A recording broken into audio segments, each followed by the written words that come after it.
இன்றைக்கி பார்த்தோம்னா நம்ம குரோட்டன்ஸ் செடி மாதிரி பிள்ளைகளை வளர்க்குறோம். ஏன்னா பிடிச்சி வச்ச பிள்ளையார் என்று சொல்வது போல்.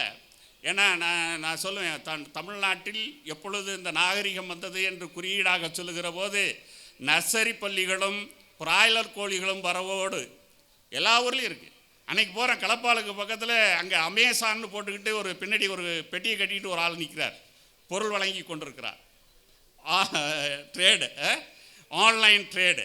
இன்னொரு ஊரில் பார்க்குற சொமாட்டோ மாதிரி ஒருத்தர் சாப்பாடை தூக்கிட்டு போயிட்டுருக்கிறார். அப்போ இதெல்லாம் வளர்ச்சியா வீழ்ச்சியா? காதல் கூட இன்றைக்கி மாறிச்சு. ஒரு பழைய காதலர் விடுகதை என்று ஒன்று எங்களுக்கு முன்னோடியாக இருக்கக்கூடிய எங்கள் நாட்டுப்புறவியலினுடைய முன்னோடி பேராசிரியர் ஆறு ராமநாதன் அவர்கள். அவர் ஒரு நாட்டுப்புற பாட்டை, விடுகதை பாட்டை சொல்கிறார். ஒரு மரம் ஏறி ஒரு பெண் போய் கொண்டிருக்கிறாள், காதலி அல்லது தலைவி. காதலன் பார்க்குறான், அவள்கிட்ட பேசுகிறான். இப்போ பொண்ணு மாப்பிள்ளை வீடு, அது பொண்ணு தலைவன் தலைவி வீடெல்லாம் கண்டுபிடிக்கலாம் இல்லை, எல்லாமே கூகுள் சர்ச் தான். கூகுள்லேயே தொடங்கி கூகுள்லேயே முடிஞ்சிருது.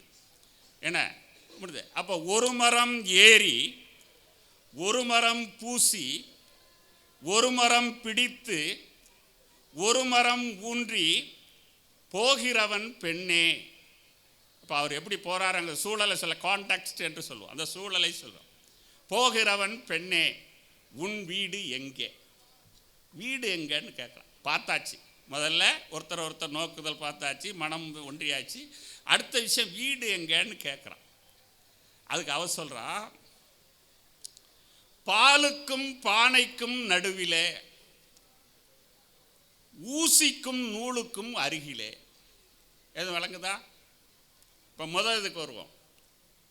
எப்படி போகிறாரு? ஒரு மரம் ஏறி, புரியுதா? பாத குரட்டுக்கட்டை. இப்போ மாதிரி லெதர் செருப்பெல்லாம் இல்லை, மரத்தாலான கட்டை, மரக்கட்டைகளை தான் செருப்பு போடும். இப்போவும் நம்ம அடிகளால் அவங்களெல்லாம் பார்த்தீங்கன்னா சாமியார்கள்லாம் அப்படி தான் போட்டிருப்பாங்க, பாத குரட்டு கட்டைன்னு சொல்லுவோம். அப்போ ஒரு மரம் ஏறி, ஒரு மரம் பூசி. இப்போ மாதிரி கோவில் சாண்டல் பான்ஸ் அந்தந்த பவுடர்லாம் இல்லை, சந்தனத்தை தான் பூசிவாங்க. இப்போ நான் அண்மையில் இப்போ பர்மாவுக்கு போயிருந்தேன். அங்கே இப்போ சந்தனம் மாதிரி ஒரு விஷயம் எங்கும் பூசிக்கிட்டே இருக்கிறாங்க, ஆண்கள் பெண்கள் பொது இடத்துல எல்லா இடத்துலையும் எதாவது பூசிகிட்டு இருக்காங்க. அப்போ ஒரு மரம் பூசி, ஒரு மரம் பிடித்து, வயசாச்சு ஊன்றுகோல், ஒரு மரம் பிடித்து, அதாவது ஒரு மரம் ஊன்றி, ஒரு மரம் பிடித்து. வெயில் நேரம் என்னத்தை பிடிச்சிக்கிட்டு போகிறார்? கொடை கம்பை பிடிச்சிருக்கிறார். ஒரு மரம் பிடித்து, ஒரு மரம் ஊன்றி போகிறார். இந்த சூழல் புரிஞ்சுபட்டு பகல் நேரம், வெயில் நேரம், வயசானவர் இவ்வளோ விஷயத்தோடு போயிட்டுருக்கார். உடனே உன் வீடு எங்கே? அது அவர் பாலுக்கும் பானைக்கும் நடுவில். அவள் ஊர்ப்புறங்களில் தெரியும் எல்லார் வீடுகளும் எப்படி இருக்கும்னு. பால் கறக்கிற ஒரு வீட்டுக்கும் பானை செய்கிற ஒரு வீட்டுக்கும் நடுவில், பாலுக்கும் பானைக்கும் நடுவில். அடுத்தது ஊசிக்கும் நூலுக்கும் அருகில், ஊசி செய்யக்கூடிய கொள்ளர் வீட்டுக்கும் நூல் நூற்கக்கூடிய நெசவாளர் வீட்டுக்கும் பக்கத்தில் என் வீடு இருக்குப்பா. இதான் விடுகிறது. சரி, எப்போது வரலாம்? நான் எப்போ வர்றது? அதுக்கு அவ சொல்கிறா, இந்த ராஜா செத்து அந்த ராஜா பட்டம் கட்டி கொண்டு மரத்தோடு மரம் சேர்ந்த பின்னே வந்து சேர் அப்படின்ட்டு போயிடுறான். எது விளங்குதா? இந்த ராஜான்னா யாரு? சூரியன்.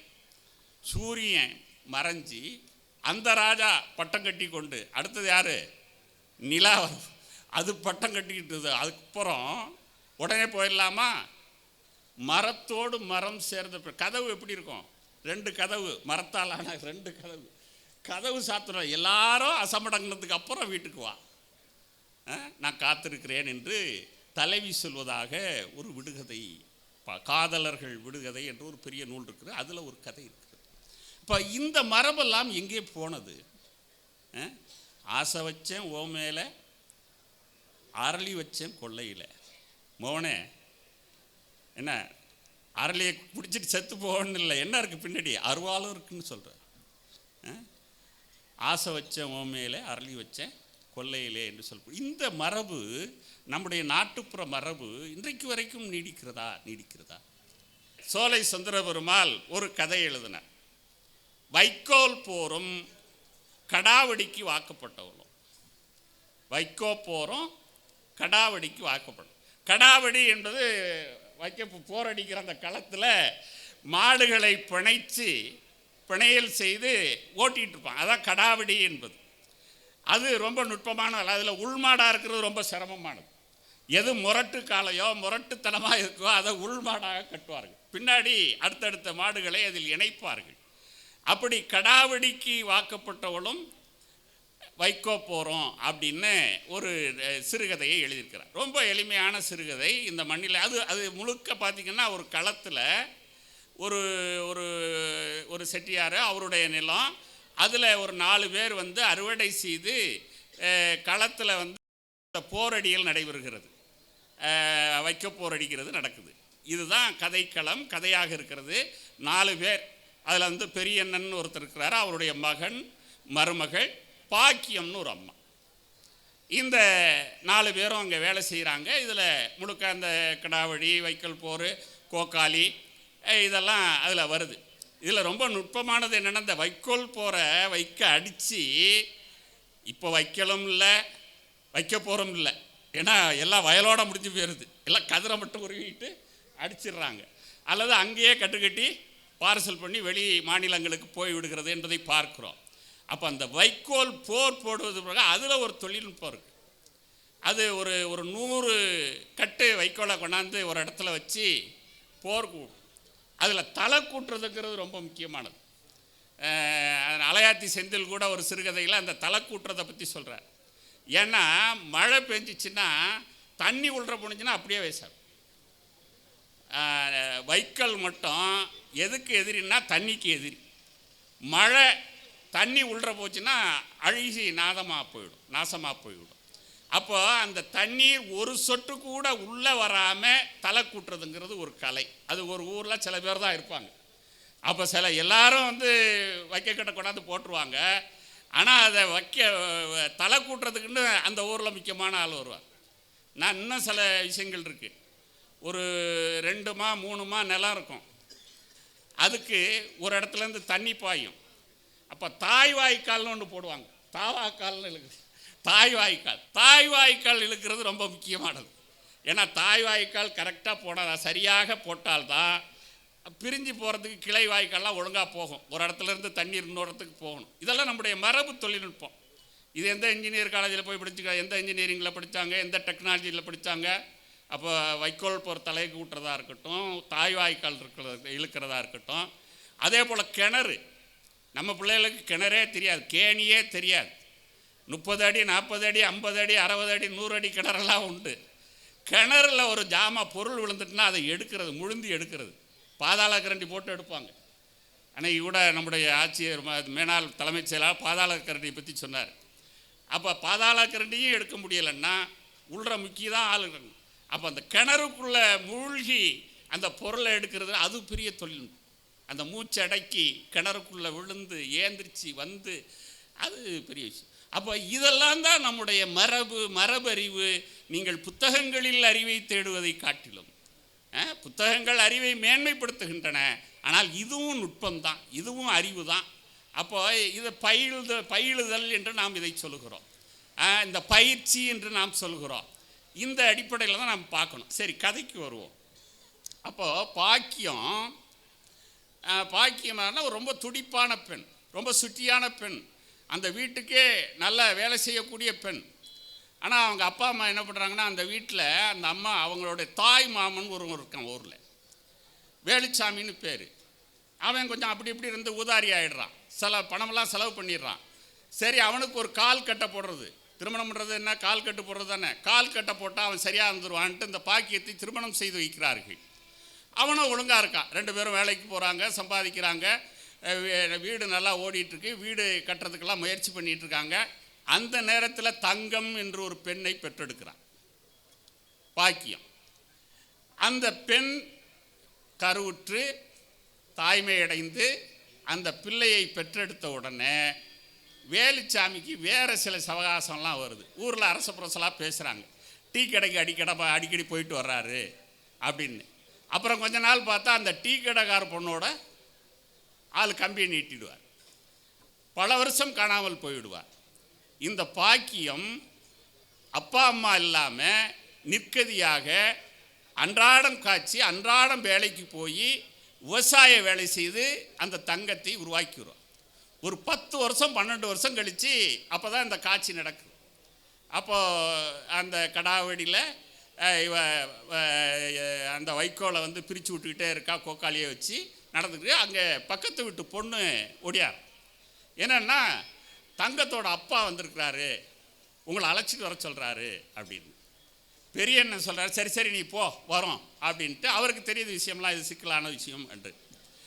மறுபடியும் தங்கமே வர்றான், அம்மா அப்பா வந்துட்டு அப்படின்னு. இவன் எதுக்கும் அசங்கலை. சரி இருக்கட்டும்னு வேலையெல்லாம் முடிச்சுட்டு கை காலெல்லாம் கழுவிட்டு சாயந்தரம் எப்போதும் போல் கரையேறி வீட்டுக்கு போகிறதுக்கு போகிறா. மகளை அழைத்து கொண்டு போகிறாள். எதுக்கே அந்த கணவன் வர்றான். அந்த பிள்ளை சொல்லுது, அம்மா அந்தோ பாரு அப்பா நேர்லேயே வந்துட்டாரு, அப்பா நேர்லேயே வந்துட்டாரு அப்படின்னு சொல்லு. உடனே பாக்கியம் சொல்கிறா, இப்போதான் ஒப்பனை கண்டியாடி, சரிதான் போடி அப்படிங்கிறா. கணவன் விலகி வழி விடுகிறான், இவள் நடந்து போகிறான்னு கதை முடியுது. இது நாட்டுப்புற மரபு. இப்போ தாலி கற்பு கட்டினவன் கல்லானாலும் கணவன் ஃபுல்லானாலும் அதெல்லாம் இது. இந்தாடா மாமா அவன் தாலி என்று தூக்கி எறிந்து போகிற பெண்களை நான் பார்த்துருக்கோம், வீரார்ந்த பெண்கள். அப்போ ஒரு ஒரு ஒரு சமூகம் என்கிறது உழைக்கிற சமூகம். இது போன்ற மேல் கீழ் நிலைமைகளில் இருந்து தங்களை காத்து கொள்வதற்கு எப்படி போராடுகிறது என்பதைத்தான் இதெல்லாம் முடியும். அப்போ இந்த வேளாண் வாழ்க்கை என்பது அந்த தெம்பை அந்த திணவை நம்முடைய பிள்ளைகளுக்கு நம்முடைய மக்களுக்கு கற்றுத்தந்தது என்பதை பார்க்கிறோம். புதுமை பித்தனுடைய ஒரு புகழ்பெற்ற கதை பொன்னகரம். ஒரு நகரத்தினுடைய புறநகரில் நடக்கிற ஒரு கணவன் மனைவி. கணவன் நோய்வாய்ப்பட்டு போயிடுவான். பால் கஞ்சி, அதாவது பண்ணும் பால் ரொட்டியும் பாலும் வாங்கி கொடுக்கணும், பணம் இருக்காது. அந்த பகுதியில் தொடர்ந்து தண்ணி எடுக்க போகையில் ஒரு இளைஞர்கள் அவளை பார்த்துக்கிட்டே இருப்பான். அன்றைக்கும் ஒரு இளைஞன் பார்க்கிறான், பின்தொடர்கிறான். இருட்டு. கதை இப்படி முடியும். அம்மாள் 3/4 ரூபா சம்பாரிச்சிட்டா பால் கஞ்சி வாங்குவதற்காக என்று கதை முடியும். கடைசியில் தான் புதுமை பித்தன் இதை சொல்லுவார், கற்பு கற்பு என்று கதைக்கிறீர்களே, இதுதான் பொன்னகரம் என்று சொல்லுவார். அது இன்றைக்கி பொன்னகரம் நம்ம இன்றைக்கி அதையெல்லாம் பிரம்மாண்டமாக நம்ம பேச வேண்டியதில்லை, அதெல்லாம் கடந்து போய்விட்டது. இது 50 ஆண்டுகளுக்கு முன்னாடி. அதுக்கப்புறம் ஜெயகாந்தன் எழுதினார், உங்களுக்கெல்லாம் தெரியும் என்ன கதை. ஜெயகாந்தனுடைய புகழ்பெற்ற கதை அக்னி பிரவேசம். நம்ம வயசு பெண்களை வீட்டில் வச்சுருந்தா வயிற்றில் நெருப்பு கட்டியிருக்கோம் அப்படின்னு சொல்லுவாங்க பெற்றோர்கள். இன்றைக்கி பெண்கள் எல்லாம் அதையெல்லாம் தாண்டி வந்து விட்டார்கள், நெருப்பையெல்லாம் தாண்டி வந்து விட்டார்கள் என்பதை நாம் பார்க்கிறோம். எத்தனை தான் நெருப்புகள் எழுந்து எழுந்து வந்தாலும் அனைத்தையும் தண்ணீர் விட்டு அழிக்கக்கூடிய பெருவெள்ளமாக நம்முடைய பெண்கள் இன்றைக்கு வந்து கொண்டே இருக்கிறார்கள், பார்க்குறோம். இப்போ அக்னி பிரவேசம். அக்னி பிரவேசத்துலேயும் இதே மாதிரி ஒரு அறியாத பெண் சிறுமி பாதிக்கப்படுவாள், வீட்டுக்கு வருவாள். என்னுடைய தலையில் நெருப்பள்ளி கொட்டிட்டியேன்னு தாய் தலையில் அடித்து கொண்டு அழுவாள். கடைசியில் சொல்லுவா, கதவை சாத்துவா, யார்ட்டையும் இதை சொல்லாதேன்னு சத்தியம் வாங்கிக்குவா. ஒரு குடம் தண்ணீரை எடுத்து ஊற்றுவாள். கதை முடியும். ஆனந்த விகடனில் வந்த மிகப்பெரிய விவாதங்களை உருவாக்கிய கதை. அப்பொழுது ஜெயகாந்தனிடம் கேட்டார்கள், இது சரியா என்று கேட்டார்கள். அப்பொழுது அவர் சொன்னார், அந்த பெண்ணை உன்னுடைய மனைவியாக ஏன் பார்க்கிறாய், உன்னுடைய மகளாக பார், உனக்கு புரியும் என்று சொன்னார். அப்போ அடுத்த நிலை 90 தனுஷ்கோடி ராமசாமி என்ற ஒரு எழுத்தாளர் வாழ்க்கை நெருப்பு என்று சுபமங்களாவிலே ஒரு கதை எழுதினார். அது சுபமங்களா நடத்தின சிறுகதை போட்டியில் முதல் பரிசு பெற்ற கதை. அதில் காட்டாரி என்கிற ஒரு மனிதன் தன்னுடைய ஒரு சிரமமான நிலையில் ஒரு கொலை செஞ்சுட்டு ஆயுள் தண்டனை கைதியாக சிறைக்கு போவான். சிறையில் எல்லாரும் இருப்பாங்க, சில தலைவர்களும் இருப்பார்கள். எழுத பிடிக்க தெரிந்த தலைவர்களிடம் கார்டு கொண்டுக்கிட்டு போய் கொடுத்து, அஞ்சல் அட்டையை கொடுத்து எழுதி வாங்கி அஞ்சல் செய்வது வழக்கம். கட்டாரி போய் தன்னுடைய மனைவிக்கு கடிதம் எழுத வேண்டும் என்று சொல்கிறான். கட்டாரியினுடைய மனைவி இளம் மனைவி, ஒரு குழந்தை, 20-22 வயதில் இருக்கிறாள். இவன் ஆயுள் தண்டனை கைதி. அவன் எழுத சொல்லுகிறான், எனக்கு வெண்ணி தண்ணி போட்டு கொடுப்பா, நல்லா மீன் குழம்பு வச்சு கொடுப்பா, நான் விரும்புகிறதெல்லாம் செய்வா. இனிமே அவள் எப்படி ரொம்ப இளம் வயசு, தன்னந்தனியாக எப்படி இருப்பா. ஆனால் நான் ஒரு வேளை வெளியில் போனால் மீண்டும் அவள் எனக்கு மனைவியாக இருக்கணும், கணவன் மனைவியாக நாங்கள் சேர்ந்து வாழணும், அவள் எனக்கு வேணும். ஆனால் ஐயா அப்படி இப்படி எப்படியாச்சும் இருந்துக்க அப்படின்னு சொல்லி எழுதுங்க அப்படி என்று அந்த கதை சொல்லுவோம். அது கதை முடியும். அப்போ அதில் பார்த்தீங்கன்னா பெண் தான், 2 அம்மாலும் சரி, பின்னாடி அந்த பெண்ணும் சரி, பெண் பாத்திரங்கள்.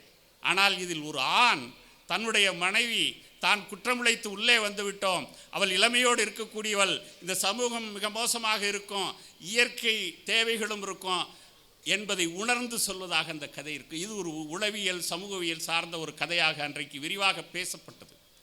எனவே நண்பர்களே, இப்படிப்பட்ட வாழ்க்கையோடு நாம் இணைந்து செல்ல வேண்டியவர்களாக இருக்கிறோம்.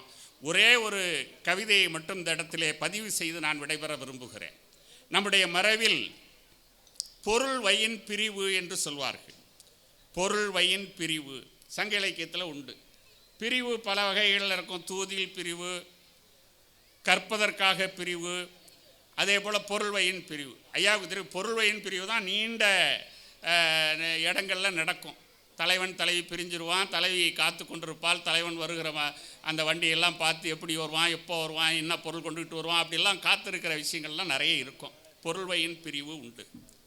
இந்த மரபு மாற்றத்தில் இன்னைக்கு எப்படி இருக்குது, அதுவும் குறிப்பாக நம்முடைய மாவட்டங்கள் எல்லாம் வளைகுடா நாடுகளில் பல பேர் இருக்கிறாங்க, சிங்கப்பூர் மலேசியாவில் பல பேர் இருக்கிறாங்க.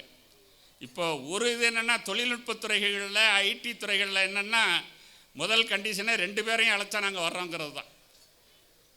சிங்கிளாக போகிறாங்க, திருமணம் பண்ணி கொண்டால் ஆணையும் பெண்ணையும் யாரோ ஒருத்தர் நீங்கள் அழைச்சிக்கிட்டா தான் அவரை கம்பெனிலேயே அந்த கான்ட்ராக்டை போட்டுறாங்க. 2 பேரும் வர்றதுன்னா நாங்கள் வர்றோம். இப்போ பெரிய ஐடி நிறுவனங்களில் அந்த பிரச்சனை இல்லை. ஆனால் உழைப்பாளிகள் இன்றைக்கும் புலம்பெயர் தொழிலாளர்களாக இருக்கக்கூடியவர்கள், இங்கே வீடு இருக்கும், அவர் அங்கே உழைச்சிக்கிட்டு இருப்பார். இதை பற்றிய ஒரு கவிதை. ஒரு ஒரு ஒரு இளைஞன் கடனை கச்சை வாங்கி கப்பல் ஏற்றி விட்றான், போகிறாங்க. அவனுடைய அப்பா கடிதம் எழுதுகிறார். அன்புள்ள மகனுக்கு, ஆற்றில் தண்ணீர் வந்து விட்டது, விதை முதலுக்கு பணம் அனுப்பும் போது அக்காவிற்கு இது தலை தீபாவளி ஆதலால் கொஞ்சம் சேர்த்து அனுப்பு. இது ஒரு எபிசோடு. அடுத்தது, அன்புள்ள மகனுக்கு, நன்றாக விளைந்திருக்கிறது, ஆனால் தைக்குள் அறுப்புக்கு வராது, எனவே பொங்கல் செலவுக்கு பணம் அனுப்பி வை. அன்புள்ள மகனுக்கு, சாப்பாட்டிற்கு போக 2 மூட்டைகள் தான் விற்றோம், நெல் மூட்டையில் 2 மூட்டைகள் தான் விற்றோம். சித்திரை திருவிழாவிற்கு அக்காவிற்கு புது தோடும் குழந்தைக்கு சங்கிலியும் வேண்டுமாம், உண்டியல் பணம் அனுப்பும் போது இதையும் சேர்த்தனுப்பு. உண்டியலில் தானே வரோம், உண்டியல் பணம் அனுப்பும் போது இதையும் சேர்த்தனுப்பு. அடுத்தது, அடுத்த கடிதம் கொஞ்ச நாள் கழிச்சு, சிரஞ்சீவி மகனுக்கு, பெண் கேட்டு விட்டேன். யார் அவருக்கு? இவர் பெண் கேட்டார். பெண் கேட்டு விட்டேன், நிச்சய தாம்பூலத்திற்கு 3 பவுன் சங்கிலியும் 3000 பணமும் அனுப்பு. ஏன்னா அப்போ மாப்பிள்ளை வீட்டிலேருந்து பொண்ணு வீட்டுக்கு போடணும், பொண்ணுக்கு போடணும். 3 பவுன் சங்கிலியும் 3000 பணமும் அனுப்புன்னு கேட்குறார். இது முடிஞ்சிருது, திருமணம் நடந்தது. இப்போ மறுபடியும் ஆரம்பிக்குது கதை. அன்புள்ள அத்தானுக்கு மனைவி எழுதுகிறார், எல்லா நகைகளையும் திருப்பி விட்டேன், பத்திரமாக இருக்கின்றன, நீங்களும் பத்திரமாக இருங்கள். பணம் அனுப்புனதில் நகையை திருப்பிட்டேன். அன்புள்ள அத்தானுக்கு, பெண் குழந்தை பிறந்துள்ளது, இன்னும் கொஞ்சம் நாள் நீங்கள் அங்கிருப்பது நலம். எல்லாம் வெப்பில் தான் பேசுகிற அப்பான்னு பாங்குது, வெப்பில் பார்த்துக்க இரு. அடுத்தது, அன்புள்ள அத்தானுக்கு, தோப்பில் குழாய் கிணறு அமைத்து விட்டேன், பிள்ளைகளை பள்ளிகளில் சேர்த்து விட்டேன், 50,000 தீர்ந்தது. நீங்கள் அனுப்புன 50,000 புடிஞ்சிட்டு. அடுத்தது, அன்புள்ள கணவருக்கு மகள் பெரிய மனுஷியாகிவிட்டால் தையில் சடங்கு வைக்க வேண்டும். தையில் சடங்கு வைக்க வேண்டும். இது முடிஞ்சிருது. கணவன் மனைவி இது ஒரு காலம். அடுத்தது, அன்புள்ள அப்பாவிற்கு நான் நன்றாகத்தான் இருக்கிறேன். புள்ள எழுதுது, அன்புள்ள அப்பாவிற்கு நான் நன்றாகத்தான் இருக்கிறேன். என் திருமணத்திற்கு கூட வராத நீங்கள் சீதனத்தில் ஒன்றும் குறை வைக்கவில்லை. அம்மாச்சி உடல்நிலை மோசமாயிற்று, வைத்திய செலவுக்கு பணம் தேவை. அன்புள்ள அப்பாவிற்கு உங்களுக்கு பேர குழந்தை பிறந்திருக்கிறான், கடன் வாங்கித்தான் பிரசவம் பார்த்தது, பணம் கொஞ்சம் தேவை. அன்புள்ள அப்பாவிற்கு இங்கே அத்தானுக்கும் வேலை கிடைக்கவில்லை, பிள்ளைகளை பள்ளியில் சேர்க்க வேண்டும், நீங்கள் தான் உதவ வேண்டும். அடுத்து, அன்புள்ள அப்பாவிற்கு 10 காசுக்கு வட்டிக்கு வாங்கியாவது இவரை அங்கு வர அத்தானுக்கும் பணம் கட்டி விடுங்கள், அத்தானுக்கும் பணம் கட்டி விடுங்கள். கடைசியில் பேரப்பிள்ளை எழுதுது, அன்புள்ள ஐயாவுக்கு நாங்கள் நன்றாக படிக்கிறோம், உங்களுக்கு அப்படி என்ன வயதாகிவிட்டது, உங்களுக்கு அப்படி என்ன வயதாகிவிட்டது, அவசரப்பட வேண்டாம், இன்னும் கொஞ்ச நாள் இருங்கள் அங்கேயே. நண்பர்களே, இதுதான் பெரும்பகுதி குடும்பங்களில் பொருள்வையின் பிரிவு என்று நம்முடைய சங்க இலக்கியங்களெல்லாம் பேசியிருக்கிற பல மனிதர்களின் உழைப்பு இப்படித்தான் போயிட்டுருக்குது. காலகாலமாக பல உழைப்பாளிகள், பல மனிதர்கள். அப்போ வாழ்க்கை எங்கே இருக்கிறது? இந்த தலைமுறை இதை விரும்பவில்லை. என்னுடைய பிள்ளைகள் கேட்கிறா, பணம் எதுக்குப்பா? வாழ்கிறதுக்கு தானே, சாப்பிட்றதுக்கா பணம்? அவள் உழைச்சிட்டு கடைசியில் இங்கே இருக்கிற சுடுகாட்டுக்கு, திருவாரூரில் இருக்கிற சுடுகாட்டில் போய் சேரணும்னா இங்கே வந்து சேரணும். அப்போ இந்த கேள்விகள், இதுதான் வாழ்க்கையை பற்றி இலக்கியங்கள் நமக்கு கற்பிக்கின்றன. இந்த இலக்கியங்கள் அல்லது கதைகள், கவிதைகள் இதெல்லாமே வாழ்க்கை. தமிழ்நாட்டில் இது காவிரி சமவெளி, எப்படி கங்கை சமவெளி என்று சொல்கிறார்களோ அதற்கு இணையாக இது காவிரி வண்டல் மண் தீரம். சங்கு போல் நெல் விளையும், சமுத்திரம் போல் போர் ஏறும், எள்ளு போல் நெல் விளையும், இலங்கைக்கெல்லாம் போர் ஏறும் என்று ஒரு பாடல் இருக்கு. அன்று கூட நம்முடைய மேனாள் தலைமைச் செயலாளர் ஐயா இறையன்பவர்கள் சொன்னார்கள், நாகப்பட்டினத்திலிருந்து இலங்கைக்கு கடல் போக்குவரத்து இருந்தது, கப்பல் போக்குவரத்து இருந்தது, உலக நாடுகளுக்கெல்லாம் கப்பல் விட்டவன் தமிழன் என்று அவர்கள் சொன்னார்கள். அப்போ இந்த மாதிரி சிறப்புகள் எதற்கு இருக்குன்னா, இந்த வேளாண்மைக்கும் இந்த நிலத்திற்கும் இருக்கிறது. இன்னொரு பாடல் இருக்கிறது, காலாலே மடை தள்ளி கழனியெல்லாம் நீர் பாய்ச்சி சோற்றால் மடை அடைப்போம் என்று. மடைன்னா உங்களுக்கு தெரியும், மடை திறப்பு என்று சொல்வோம், மடை திறந்த வெள்ளம் போல் என்று சொல்கிறோம். அப்போ நீரோடு தொடர்புடையது, நீர் ஓடுகிற போது அதை தடுத்து அதிலிருந்து திறந்தால் அது மடை திறப்பு என்று சொல்கிறோம். அப்போ சோற்று மடை என்று ஒரு சொல்லை பயன்படுத்துகிறார்கள். இன்னொரு பாடல் இருக்கிறது, சோறாக படியளக்கும் எங்கள் ஐயா சோழ மன்னர் பண்ணை இது. சோறால் படியளக்கும் எங்கள் ஐயா சோழ மன்னர் பண்ணை இது என்று சொல்றார். அப்போ என்ன, இது ஒரு உழவர்கள் பெருமிதமாக ஒரு பாடிய பாடலாக இருக்கிறது. ஆனால் இதில் ஒரு சங்கடமும் இருக்கிறது, இதில் ஒரு வரலாறு இருக்கிறது, இதில் ஒரு கசப்பான பின்புலம் இருக்கிறது, உண்மை இருக்கிறது என்பதை நாம் பார்க்க வேண்டும். ஏன்னா ஒரு காலத்தில் உழைச்சா கூலி குடிக்க மாட்டாங்க, கூலி கொடுக்காம கூலிக்கு பதிலாக சோறு போடுறது. அப்போ வெட்டி வேலை என்று இருந்திருக்கிறது, வேலை வெட்டி இல்லாதவன்னு சொல்லுவோம். அப்போ வெட்டி வேலைன்னா என்னன்னா, ஊதியம் இல்லாமல் வாங்கப்படுகிற வேலை, அதான் வெட்டி வேலை, அதான் வெட்டியா. அப்போ இந்த பொருள்கள்லாம் அங்கேருந்து தான் வருது நம்முடைய. அப்போ என்னென்னா, இந்த கூலி இல்லாத வேலை அது இனாம் வேலை, அதுபோல் சோத்துக்கு வேலை, அப்படி ஒரு பாடல் பதிவாகி இருக்கிறது. அதனால்தான் இந்த காலத்தில் உழவர்களை சோற்றால் அடித்த பிண்டங்கள் என்று இழிவு செய்திருக்கிறார்கள் என்பதையும் நாம் பார்க்கிறோம். எனவே தான் இந்த மாதிரி விஷயங்கள்லேருந்து இந்த நிலத்தினுடைய மக்களை, இந்த உழவர்களை, பாடுபடுகிறவர்களை இந்த சமூகம் அல்லது இந்த நிலைமைகள் எப்படி ஆக்கியிருக்கின்றன என்பதையெல்லாம் இந்த அரங்கங்களிலே நாம் சிந்திக்க வேண்டும். தோ பரமசிவம் என்று ஒரு பெரிய அறிஞர் இருந்தார். பண்பாட்டு ஆய்வாளர். அவர் நாள் மலர்கள் என்கிற ஒரு நூலிலே கூலமும் கூலியும் அப்படின்னு ஒரு கட்டுரை எழுதியிருக்கிறார். அதில் சொல்கிறார், நம்ம ஆங்கிலத்துக்கு பல சொற்கள் தமிழிலிருந்து போயிருக்கின்றன. அரிசி, கட்டுமரம், மிளகு தண்ணீர், இப்படி பல சொற்கள் போயிருக்கின்றன. அதில் ஒன்று கூலி. இன்னைக்கும் ஆக்ஸ்போர்டு அகராதியில் கூலி என்பதற்கு இந்திய சீன தொழிலாளி என்றுதான் அர்த்தம் இருக்கிறது. கூலிக்காரர்களே கூலிகள் தான். கூலி வாங்கினதால அவர் கூலி காரண பெயர் ஆகிவிட்டது. அப்போ கூலி. சரி, கூலி எங்கிருந்து வருகிறது? கூலத்திலிருந்து வருகிறது. கூலம்னா என்ன? தானியம். ஒரு காலத்தில் கூலியாக தானியம் மட்டுமே கொடுத்தா, பண்டமாற்று முறை தான். கூலவாணிகன் சீத்தலை சாத்தனார். கூலத்தை, தானியத்தை விற்கக்கூடியவர் அவர். அப்போ அந்த கூலம் என்பதிலிருந்து கூலி என்பது வருகிறது. பின்னாலே அது சம்பளம் என்கிறது மாறுகிறது. அப்பையும் பண்டமாற்று தான். சம்பா உங்களுக்கு தெரியும், நெல் சம்பா. அலம் உப்பு, அலத்திலிருந்து எடுக்கக்கூடிய உப்பு.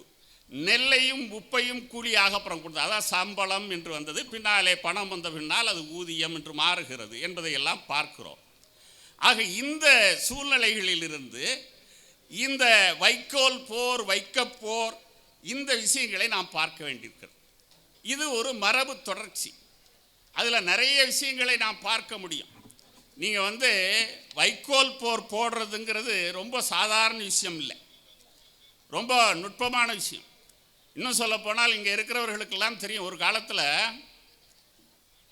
இந்த ஒன்றிணைந்த தஞ்சை மாவட்டத்தில் பெண் பார்க்க வருவார்கள். இப்போ பெண் பார்க்கறது, மாப்பிள்ளை பார்க்குறதெல்லாம் இல்லை, எல்லாம் முடிஞ்சு தான் அதுக்கப்புறம் கல்யாணமே நம்ம போகிறோம். அது எல்லாம் ஃபிக்ஸிங், டேட்டிங் எல்லாம் முடிஞ்சிருது. நமக்கு வேலையே இல்லை. அது நல்லது ஒரு வகையில். ஆணும் பெண்ணும் ஒருவரை ஒருவர் புரிந்து கொண்டு திருமணம் செய்து கொள்வது நல்ல முறை. அப்போ அந்த காலத்தில் திருமணத்துக்கு பொண்ணு பார்க்க வந்தால் வீட்டை விட பின்னாடி போய், வீட்டுக்கு பின்னாடி கொல்லப்புறம் போய் வைக்க போகிறதான் பார்ப்பாங்க. ஏன்னா வைக்கோல் போர் என்பது ஒரு வளத்தினுடைய குறியீடு. எவ்வளவு நிலம் இருக்குது. அப்போ இந்த வளத்தினுடைய ஒரு குறியீடாக, அடையாளமாக வைக்கோல் போர் இருக்கிறது என்பதை நாம் பார்க்கிறோம். அதே போல் அது ஒரு விதைச்சி நாற்று வளர்ந்து அந்த நாற்றை பறித்து நட்டு அதுக்கு களை எடுத்து எல்லா உரம் போட்டு நீர் பாய்ச்சி வளர்த்து அறுவடை செய்து, அறுவடையிலிருந்து கண்டு முதலும் பார்த்து கடைசியில் தான் வைக்கப்போம். அப்போ ஒரு உழைப்பினுடைய ஒரு உச்சம் என்று நாம் வைக்கோல் போரை வைத்துக்கொள்ள வேண்டும். ஏன்னா இப்போ பொருள் என்பது வெறும் பொருள் அல்ல. பொருளுக்கு பண்பாடு இருக்கிறது, ஒரு பொருளுக்கு வரலாறு இருக்கிறது. இதெல்லாம் இணைச்சி தான் நாம் பார்க்க வேண்டும். வைக்கோல் போர் என்பது உழுகுடிகளினுடைய ஒரு உழைப்பினுடைய குறியீடாக, உச்சமாக இருக்கிறது என்பதை பார்க்கிறோம். அதே போல் வைக்கோல் போர் போடுறது எப்படி? நான் அது ஒரு கதையிலிருந்து வர்றேன். நம்முடைய திருவாரூரில் அம்மையப்பன் காவனூர், அதுக்கு பக்கத்தில் காவனூரை சேர்ந்த சோலை சுந்தரபெருமாள் என்பவர் இருந்தார். சோலை சுந்தரபெருமாள் எல்லாருக்கும் தெரியும். ஐயாவுக்கெல்லாம் ரொம்ப நெருக்கமான பழக்கம் உள்ளவர் சோலை சுந்தரபெருமாள் அவர்கள். சோலை சுந்தரபெருமாள் அவர்கள் நம்முடைய இங்கே தொகுப்புரை வழங்கிய தலைமை ஆசிரியர் அன்பிற்குரிய துரைக்கண்ணு போல ஆற்றொழுக்காக பேச மாட்டார். ஆனால் ஆயிரக்கணக்கான பக்கங்கள் எழுதியிருக்கிறார். சோலை சுந்தரபெருமாள் மிக அற்புதமான ஒரு எழுத்தாளர். அவர் நம்ம வெண்மணி நிலைமைகளை பற்றி சென்னல் என்று ஒரு நாவலை படைத்தார். நஞ்சை மனிதர்கள் என்று நாவலை படைத்தார். பல நாவல்கள் படைத்திருக்கிறார், சிறுகதைகள் எழுதியிருக்கிறார். அவர் தான் முதல்ல இந்த வண்டல் இலக்கியம் என்கிற ஒரு வகைமையை முன்னோடியாக எழுதினார். வண்டல் இலக்கியம் வேண்டும் என்று எல்லா இடங்களிலும் எழுதினார், பேசினார். அவருடைய நினைவாகத்தான் நாங்கள் வண்டல் இலக்கியம் என்கிற ஒரு வகைமையே இந்த மண்ணில் முகில்விட வேண்டும் என்ற மண்டபம் அதுக்கு முன்னாடியே இருக்குது. வண்டல் ஆண்டாண்டு காலமாக லட்சக்கணக்கான ஆண்டுகளாக இருக்கிறது. ஆனால் அதை ஒரு கருத்தியலாக எப்படி நாஞ்சில் நாட்டு இலக்கியம் என்று சொல்கிறார்களோ, கொங்கு மண்டலத்திலே கொங்கு நாட்டு இலக்கியங்கள் என்று சொல்கிறார்களோ, கரிசல் மண்ணிலே கரிசல் இலக்கியங்கள் என்று சொல்கிறார்களோ, நடுநாட்டிலே தொண்டை மண்டல இலக்கியங்கள் எப்படி சொல்லப்படுகின்றனவோ அதுபோல நம்முடைய வட்டாரத்தினுடைய இலக்கியங்களை வண்டல் இலக்கியங்கள் என்று சொன்னவர் சோலை சுந்தரவர்மா. நான் தஞ்சை எழுத்தாளர்கள் வண்டல் இலக்கியம் பற்றி தான் பேச வேண்டும் என்று இருந்தேன். இது ஒரு குறியீடு தான், வைக்கோல் போரும் ஒரு குறியீடு தான். அவர் ஒரு கதை எழுதியிருக்கிறார், தஞ்சை சிறுகதைகள் என்று 2 பெரிய தொகுதிகளை அவர் கொண்டு வந்தார். தஞ்சாவூர் மாவட்டத்தில் எழுதின மூத்த எழுத்தாளர்லேருந்து பின்னாடி உள்ள எழுத்தாளர் வரைக்கும் பல எழுத்தாளர்களை அவர் தொகுத்து கொண்டு வந்தார். நான் இந்த இடத்துல இன்னொன்னையும் சொல்லணும். பேராசிரியர் சிவத்தம்பி என்கிற ஒரு அறிஞர் உண்டு. இன்னும் சொல்லப்போனால் ஈழத்திலே தனி அரசு அமைந்தால் அதற்கு குடியரசுத் தலைவர் யாருன்னு அப்போ அறிவித்தாங்கன்னா சிவத்தம்பி என்று அறிவித்தார். அவ்வளோ புகழ்பெற்ற ஒரு அறிஞர், உலக பெருந்தமிழர் சிவத்தம்பி. அவர் ஒரு இடத்துல சொல்கிறார், தமிழினுடைய நவீனத்துவம், தமிழில் நவீன சிந்தனைகள், நவீன இலக்கிய முறைமைகள் எங்கேருந்து தொடங்குதுன்னு சொல்கிறாருன்னா, ஒன்று காவிரி ஆற்றங்கரையிலிருந்து, இன்னொன்று தாமிரபரணி ஆற்றங்கரையிலிருந்து. காவிரியில் தான் மணிக்கொடி எழுத்தாளர்கள் எழுதினார்கள். மணிக்கொடி எழுத்தாளர்கள் தொடங்கி மிகப்பெரிய ஒரு பெரிய கொடி பறக்கிற அளவுக்கு இலக்கியத்தில் ஆக அதிகமான எழுத்தாளர்கள்லாம் எழுதினார்கள். அவர்கள்லாம் எப்படி எழுதினாங்கன்னா, வயலுக்கு வெளியே வசதி வாய்ப்பாக இருந்து கொண்டு ஓய்வறைகளிலே இருந்து கொண்டு அவர்கள் எழுதினார்கள். ஆனால் வயலுக்குள்ள சேறு சகதியோட மனிதர்களோடு இருந்து கொண்டு எழுதத் தொடங்கிய எழுத்து என்பது சோலையிலிருந்து தொடங்குகிறது. சோலை சுந்தரபெருமாள், CM முத்து, இங்கே திருவாரூரை மையமாக கொண்ட பாவை சந்திரன், இன்றைக்கு எழுதி கொண்டிருக்கிற சிவகுமார் முத்தையா, தேன்மொழி, அதே போல் இப்போ அண்மையில் எழுதிய சிறுகதைகளை படைத்திருக்கிற அன்பிற்குரிய அலையாத்தி செந்தில் வரை ஒரு நீண்ட உத்தமச்சோழன் என்று நிறைய பேரை நாம் சொல்லலாம். இவர்களெல்லாம் இந்த தஞ்சையினுடைய கீழத்தஞ்சையினுடைய மண்ணை, மக்களை, உழவர்களை, அவர்களுடைய மனங்களை, அவர்களுடைய பண்பாட்டை எழுதினார்.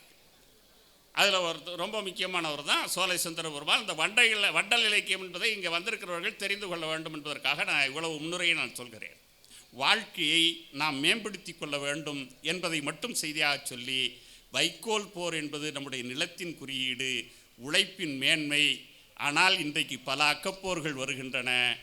ஒரு கவிதை உண்டு, ஒரு ஒரு ஒரு மனிதன் இருட்டிலே நடந்து செல்லுவான், அப்பொழுது ஒரு நாய் திறத்தும் குறைக்கும் திறத்தும் அவன் ஓடுவான், பல நாய்கள் பின்னால் துரத்தி கொண்டே போகும், ஒரு இடத்தில் தடுக்கி விழுவான், ஒரு கல்லிலே தடுக்கி விழுவான். சரி, அந்த கல்லை எடுத்து திருப்பி அடிக்கலாம் என்றால் அந்த கல் வர மறுக்கும். அவன் அந்த சூழலில் எழுதினான், இந்த தேசத்திலே கற்களையெல்லாம் கட்டி போட்டு விட்டார்கள், நாய்களையெல்லாம் அழுத்து விட்டார்கள் என்று சொல்லுவான். அப்படி பல நாய்கள் வந்து கொண்டிருக்கின்றன. நாய்களிடமிருந்து நம்மையும் காப்பாற்றுவோம், மொழியையும் காப்பாற்றுவோம், நிலத்தையும் காப்பாற்றுவோம். வணக்கம், நன்றி.